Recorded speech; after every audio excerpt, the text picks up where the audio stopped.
ये दुनिया जिंदा लगती है क्योंकि आपके मन में एक विचार चला, बड़ा जिंदा विचार लगता है। मर गया, ये विचार बड़ा जिंदा लगता है। डर का विचार बड़ा जिंदा लगता है। जब तक बाहर है, किसी और के साथ हो रहा है, हमको कुछ भी टेंशन नहीं। किसी का बेटा मरे, हम खाली बोलेंगे अरे बेचारा, बड़ा दुख की बात है। मेरा बेटा मरे तो वो हमारे बेटे के मरने से डर नहीं है, चिंता नहीं हो रही है हमको। वो डर जब मेरे मन में आता है तब बड़ा जिंदा हो जाता है। एंग्जाइटी होती है हमको, बड़े अंदर से घबराहट होती है। नमस्कार दोस्तों, स्वागत है आपका इस वीडियो में जिसका नाम है the illusion of the world experience. The illusion of the world experience मतलब ये जो फिज़िकल वर्ल्ड है उसका अनुभव माया की तरह। अभी तो हम सब लोगों को लगता है कि ये दुनिया सच है, लेकिन रमण महर्षि की किताब है कॉन्शियस इमॉर्टैलिटी। कॉन्शियस इमॉर्टैलिटी, इसमें ये पॉल ब्रंटन है और ये रमण महर्षि हैं। इन लोगों में ढेर सारे सवाल जवाब हुए हैं और अलग अलग चैप्टर्स में उसको बनाया गया है। इस चैप्टर का नाम है illusion of the world experience, कि अगर दुनिया माया है तो मुझे प्रूव कराइए कि माया है। कैसे आप कह सकते हैं कि माया है? अब अगर वो समझा भी दें तो भी पत्थर तो पत्थर ही रहेगा, लेकिन क्या बदलेगा? हमारा एक पत्थर के साथ में विचार तो बहुत आसानी से बदल जाता है, लेकिन जो नहीं बदलता वो है हमारे भाव, हमारे इमोशंस। अभी कुछ हफ्ते पहले इन्होंने अपना घर बदला। बता रहे थे घर में बहुत से ऐसा सामान था जो मैं यूज़ ही नहीं कर रहा था, पुराने चादर, बोतलें, लेकिन उसको भी फेंकने में दर्द हो रहा था। तो जिस चादर को, जिस सामान को नहीं यूज़ कर रहे हैं, उसको फेंकने में दर्द क्यों हो रहा है? क्योंकि हमारे भाव उसके साथ जुड़े हैं। और जैसे ही किसी चीज़ के साथ हमारे भाव को हम डिस्कनेक्ट कर लेते हैं तो हम उससे डिटैच्ड हो जाते हैं, उससे हमारा प्रत्याहार हो जाता है, डिटैचमेंट हो जाता है। और यहाँ पर रमण महर्षि से बात करते करते उम्मीद कर रहे हैं कि आपका भी इस दुनिया से भाव डिटैच्ड हो जाए। भाव को एक भाषा में राग भी बोलते हैं। राग मतलब किसी चीज़ में आपका एन्जॉयमेंट। और जब राग ख़त्म हो जाता है तो विराग भी कहा जाता है। जब आप दुखी होते हैं, किसी चीज़ को एंजॉय नहीं करते हैं। लेकिन स्पिरिचुअल वर्ल्ड में अगर आपका दुनिया से अटैचमेंट ख़त्म होता है या कम होता है और आप जेन्युइन रास्ते पे हैं, तो आपका राग कहीं और डेवलप होता है, भगवान के प्रति, ईश्वर के प्रति, सेल्फ के प्रति। तो बड़े इंटरेस्टिंग क्वेश्चंस हैं इसमें। कुछ क्वेश्चंस हैं मैं आपके साथ पढ़ना चाहूँगा। सबसे पहला क्वेश्चन है, are the stones etcetera destined to be as they are always? कि रमण बताइए, क्या पत्थर जैसी जो चीज़ है इनका भविष्य यही है? ठीक है, हमारा भविष्य तो हम आप जैसे गुरु से मिले हैं तो हमारा तो उद्धार हो जाएगा, हम इस दुनिया से मुक्त हो जाएंगे, हमेशा हमेशा के लिए मोक्ष मिल जाएगा, हम आत्मा बन जाएंगे। लेकिन ये पत्थर, क्या इनका भविष्य यही होना चाहिए? तो एक तरह से पूछ रहे हैं कि भगवान बताइए कि पत्थर उत्थर बनाया क्यों गया, किसने बनाया और ये है क्या? इसका जवाब एकदम अलग ही तरीके से देते हैं, क्योंकि रमण आपको पत्थर के बारे में नहीं बता रहे हैं। रमण आपको डिटैच करा रहे हैं इस दुनिया से, जिससे आप बड़े राग के साथ कनेक्टेड हैं। रमण कहते हैं, हु सीज द स्टोन्स? इन पत्थरों को देखता कौन है? They are perceived by your mind. जब तुम एक पत्थर को देखते हो तो तुम उसको आंखों से नहीं देखते हो, उसको मन से देखते हो, माइंड से। तो अगर तुम ये मानते हो कि पत्थर बाहर है, उससे ज़्यादा वो पत्थर कहाँ है? तुम्हारे मन में। Whose mind is it? और ये मन किसका है? इसलिए अगर तुम ये जानना चाहते हो कि ये पत्थर किस लिए बनाया गया, किसने बनाया, तो पूछो, जो पूछ रहा है वो खुद को खोजे। क्योंकि ये आदमी पूछ रहा है आखिर पत्थर बनाया किस लिए भगवान ने, और तुम वही भगवान हो, तो तुम बताओ। लेकिन फ़िलहाल तुम नहीं बता पा रहे हो क्योंकि तुम्हारा माइंड बड़बड़ कर रहा है, एक सवाल पूछ रहा है। लेकिन अगर तुम ये जान जाओ कि तुम कौन हो असल में गहरे से, तो तुम जान सकते हो क्या है ये, क्यों बनाया गया है। अगर खुद को पा लिया तुमने, अंदर में बैठे हुए ईश्वर को, तब ये सवाल ही नहीं उठेगा। तुम तो इसलिए सवाल पूछ रहे हो क्योंकि ये पत्थर क्या है, तुमसे अलग है। कभी हम ये नहीं पूछते ना कि ये बाल क्यों बनाया गया है, बल्कि इसके बाल को बचाने के लिए जाकर हेयर ट्रांसप्लांट कराते हैं। कम से कम 500 रुपये महीना तो जाता है आपके बाल में। मैं तेल लगाता हूँ जब सर में, सोचता हूँ 3-4 बूंद लगा लूँ तो तेल का बोतल चल जाए 2-3 महीने। जैसे बाल, मैं बाल मतलब सर के बाल की बात खाली नहीं कर रहा हूँ मैं, हाथों में बाल हैं, रेशे हैं, नाक है, कान है। कभी हम नहीं पूछते क्यों बनाया, इसका भविष्य क्या है। क्योंकि जब हम इसको जी रहे होते हैं तो हमको पता है कि ये हमारे लिए है। किसी का गुर्दा खराब हो जाता है तो हम ये नहीं पूछते भैया क्यों बनाया गुर्दा, हम बोलते हैं हमें और गुर्दा चाहिए, किसी और का छीन के हमको दे दो। लेकिन हम पत्थर के बारे में पूछ रहे हैं क्यों, क्योंकि पत्थर हमसे अलग हैं। Find the subject and the object will take care of themselves. Raman इस सेंटेंस से हमें कह रहे हैं कि छोड़ दो, दुनिया को अपने मन से छोड़ दो। आपके मन में एक विचार चल रहा है, वो है ऑब्जेक्ट, और उस विचार को जिंदा मन में दौड़ाने वाला वो है सब्जेक्ट। जब हम आंख बंद करके एक विचार को आराम से चलने देते हैं, कोई एक विचार कि भगवान तुमने ये दुनिया क्यों बनाई, ये विचार मेरे मुंह से निकला और ये विचार हमारे मन में चला। मन में चला मतलब जैसे एक टेप रिकॉर्डर आपने रेडियो पे चलाया, तो उस टेप रिकॉर्डर को चलाने के लिए बिजली चाहिए ना, और वो मशीन चलना चाहिए। तो वो बिजली और मशीन हमारे अंदर कौन सा चीज़ है, वो है सब्जेक्ट। तुम पत्थर के बारे में सोचना चाहते हो तो पत्थर आ गया, वो है ऑब्जेक्ट। सब्जेक्ट को पकड़ो, ऑब्जेक्ट अपने आप देख लेगा, उसकी चिंता खुद करेगा। ये जो बाहर की दुनिया है ना, ये रमन के हिसाब से ठीक ऐसे है जैसे एक बड़ा सा पर्दा, और ये पर्दा बहुत बहुत अलग टाइप का पर्दा है। एक पर्दे पर जब हम फोटो देखते हैं, मुझे बचपन में जब पहली बार मैंने पर्दे पर पिक्चर देखी थी तो मैं विश्वास नहीं कर पाया, क्योंकि जैसे ही फिल्म ख़त्म होती है सफ़ेद रंग की दीवार, और जब फिल्म चालू होती है तब ट्रेन, घोड़ा, सब कुछ। और यहाँ पर भी जब तक फिल्म चलती है खाली ट्रेन घोड़ा नहीं होता, अंदर में से गुदगुदी होती है, सेक्स का मन करता है, अलग अलग स्वाद का खाना खाने का मन करता है, लड़ाई हो जाती है। ये पर्दा है कि इस पर्दे पर हम ढेर सारे अलग अलग एक्सपीरियंस जी सकते हैं। और इस पर्दे पर मतलब इस बॉडी पर, अपने बॉडी पर, इस दुनिया में भी जब भी आप किसी चीज़ को देखते हो या अपनी बॉडी को भी देखते हो तो अलग अलग लोग अलग अलग तरीके से इसको देखते हैं, अपने आउटलुक के हिसाब से। आउटलुक के हिसाब से। अब एक आदमी कहेगा यार पैसे नहीं है तो कम खर्च करो, एक आदमी कहेगा पैसे नहीं है तो उधार लेकर खर्च करो। ये आउटलुक है। आउटलुक मतलब देखने का तरीका। तो जिसको तुम दुनिया को बोल रहे हो ना, कोई आदमी पूछेगा कि भैया भगवान ने बनाया क्यों, कोई कहेगा ऐसे ही बना, कोई कहेगा बनाया नहीं गया। कोई सच्चाई नहीं है। अगर मैं बोल दूं भगवान ने इसको दुनिया को बनाया ताकि हम एंजॉय कर सकें, ये सच्चाई नहीं है, ये केवल मेरा एक आउटलुक है, दुनिया को देखने का एक तरीका है। बट मेन क्वेश्चन तो ये है, जो भी इंसान जो भी थियरी बना रहा है उसमें देखने वाला कौन है, दृष्टा कौन है। और जब ये थियरीज मन के अंदर जाती हैं उसको पहचानने वाला कौन है, ये तुम हो। अपने आप को खोजो। Then there is an end of the vagaries of the mind. और तब जाकर के, दुनिया के बारे में कुछ नहीं बोल रहे हैं, तब तुम्हारे माइंड की वैगरीज खत्म हो जाएंगी। वैगरीज मतलब VAGARIES, वैगरीज। आज पूछ रहे हो दुनिया क्यों बनाया, कल बोलोगे बीवी क्यों नहीं दिया, परसों बोलोगे ऐसा बच्चा क्यों दिया, उसकी तरह बच्चा क्यों नहीं दिया। द्वंद्व। तुम्हारे सवाल का कुछ मतलब ही नहीं। अगर बता भी दूं मैं तुम्हें इसका आंसर तो कुछ और लेकर के परेशान रहोगे। इसको बोलते हैं वैगरीज। मन इस पर्दे पर अलग अलग एक्सपीरियंस खोजता है और अलग अलग एक्सप्लेनेशंस खोजता है। बताइए क्यों, और वो क्यों नहीं है, मतलब वो सवाल नहीं है, वो अपने आप में परेशानी है। और वो परेशानी कब ख़त्म होगी, जब तुम खुद को जान जाओगे। जब बातचीत हो रही थी तभी किंग जॉर्ज 5 जो इंग्लैंड में रहते थे उनकी मौत की खबर आई आश्रम में, और वहीं पर बैठे हुए चैडविक थे जिनकी आंखों में आंसू भर गए।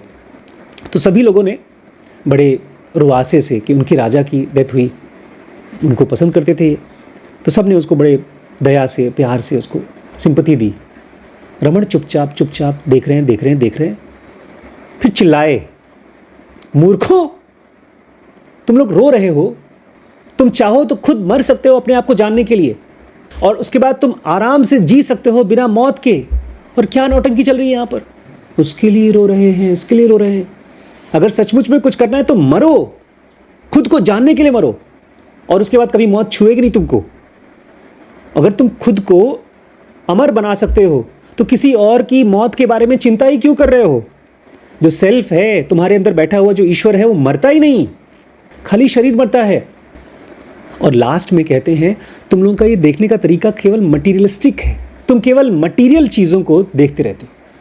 कभी पूछ रहे हो पत्थर को इसलिए पूछ रहे हो क्योंकि बहुत मोटा सा चीज़ है, मटीरियल है, और यहाँ पर तुम रो रहे हो इस आदमी के मरने पर, उसमें भी मटीरियल चीज़ को, एक पत्थर को ही, मिट्टी को देख रहे हो।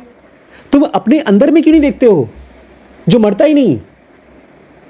इसी को बोलते हैं मटीरियलिस्टिक। हिंदी में क्या बोलेंगे उसको? पदार्थवादी। हम लोग जब काम धाम भी करते हैं तो पैसे के लिए ही करते हैं। अगर पैसा मिलेगा तो काम करेंगे, नहीं मिलेगा तो खराब काम कर देंगे, तो वो भी पदार्थवादी। इसलिए मटीरियलिस्टिक लोग खुश भी नहीं रह पाते, क्योंकि मटीरियल आप पकड़ लें लेकिन उसमें खुशी है कहाँ? कि मटीरियल आपके ब्रेन में जाता है और उसके बारे में मैंने कहा ना, हम श्रापित हैं, या तो उसके लिए तरसेंगे या तो उससे बोर हो जाएंगे, मिल गया तो।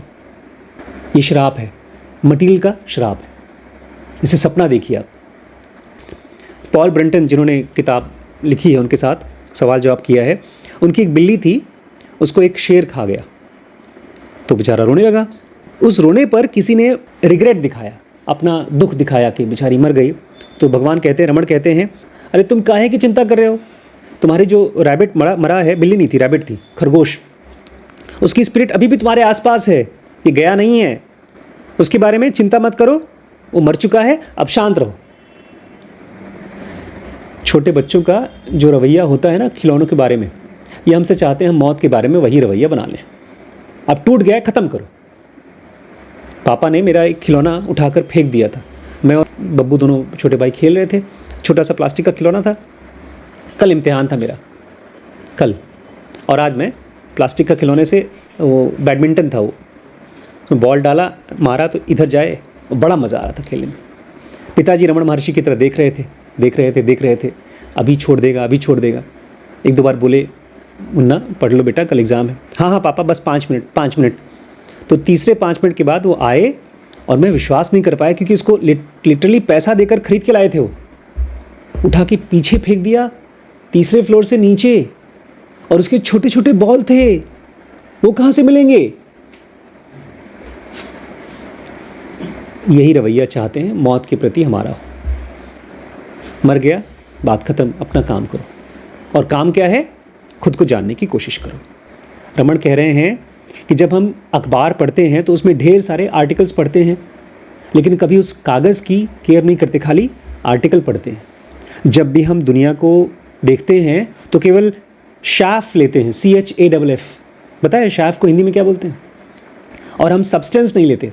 शैफ क्या होता है? बड़ी मज़ेदार चीज़ होती है शैफ। एक ऑथर ही इसको खोज खाज के निकाल के देगा। भूसा। कहाँ से निकलता है भूसा? गेहूं से निकलता है। गेहूं बचा के रख लेते हैं और गाय भैंस को देते हैं, भूसा खा तू, बेचारों को। और ये जो हम दुनिया में ले रहे हैं वो सब भूसा है, और तुम गेहूं छोड़ रहे हो जो मरता ही नहीं। पूरा का पूरा ब्रह्मांड जिस चीज़ पे लिखा गया है वो सबस्ट्रैटम है। अगर तुम उसको जान जाओ तो सब चीज़ जान लिया जाएगा। जो तुम्हारे अंदर में आत्मा है, वन, वो सत्य है जो कभी मरती नहीं, एग्जिस्टेंस है, वही तुम हो। और उसी पे ढेर सारी चीज़ें लिखी गई हैं। ये जो तुम्हारा शरीर है, दुनिया है, पत्थर पहाड़ जो बोल रहे हो, वो तुम्हारे ऊपर लिखा गया है, बनाया गया है। और इस चीज़ को तुम्हारे याददाश्त में होना चाहिए, और उसके लिए तुम्हें इमोशनली रेडी होना चाहिए। हम लोग की मेमोरी में नहीं होता, इसलिए हम इमोशंस नहीं तैयार कर पाते।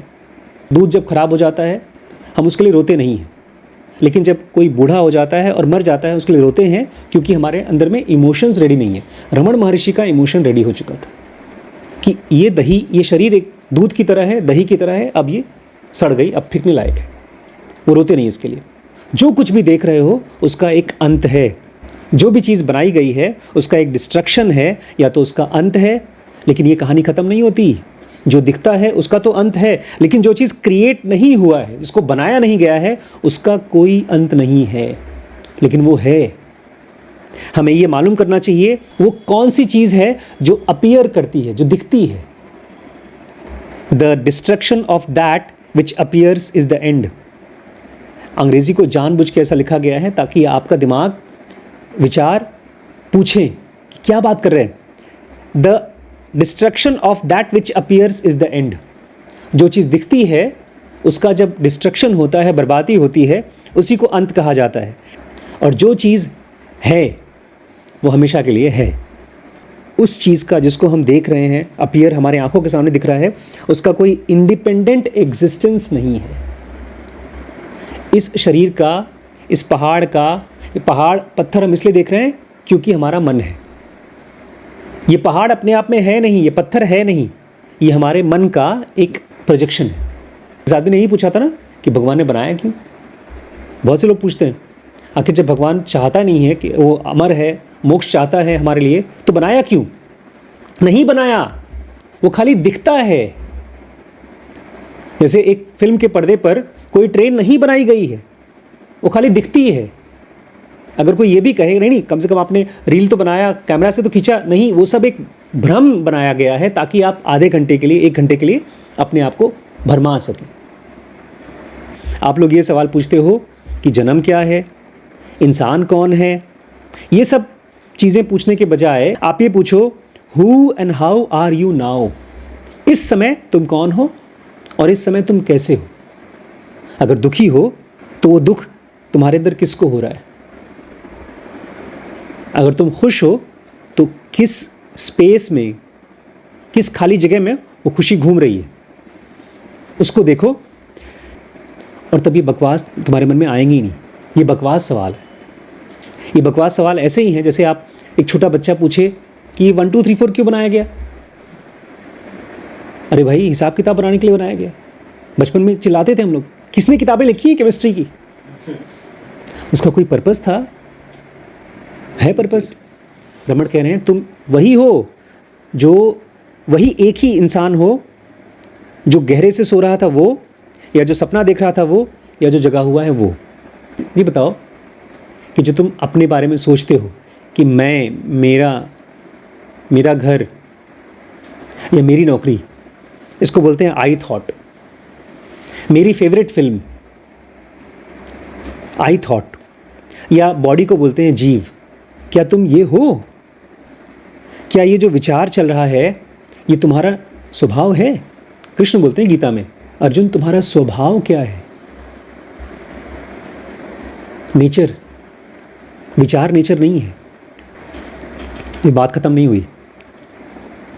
जो दर्द महसूस होता है ये बॉडी को महसूस होता है। जो तुम्हारा सेल्फ है उसको कोई दर्द नहीं होता, और तुम अभी भी उसके बारे में पूछ रहे हो उसको दर्द होता है। जो खिलौना टूट चुका है, जो टूट रहा है, जो टूटता रहेगा, उसके बारे में पूछ रहे हो, और जो खिलौना कभी नहीं टूटेगा उसको नहीं जानना चाहते। ये जो बाहर की दुनिया है ये एक सिनेमा शो है जो रियलाइज्ड आदमी है उसके लिए। सिनेमा शो मतलब उसको पता है ये सब नौटंकी चल रही है, पति पत्नी बेटा, खाना, लड़ाई झगड़ा, ये सब शो है। और जब शो चलता है तो हम बड़ा एंजॉय करते हैं, लेकिन जब ख़त्म हो जाता है तो हमको लगता है चलो पिक्चर थी, उसके लिए रोते नहीं है। ये मुफ्त में चलता है, इसके लिए कोई पैसा वैसा नहीं दिया तुमने इस शो को देखने के लिए।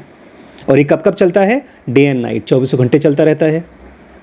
जो आदमी आत्मज्ञानी हो गया है वो देखता है और वो जीता है और वो काम करता है ये जानते हुए कि इस दुनिया में सभी ऑब्जेक्ट और सभी लोग, शरीर इल्यूजरी हैं।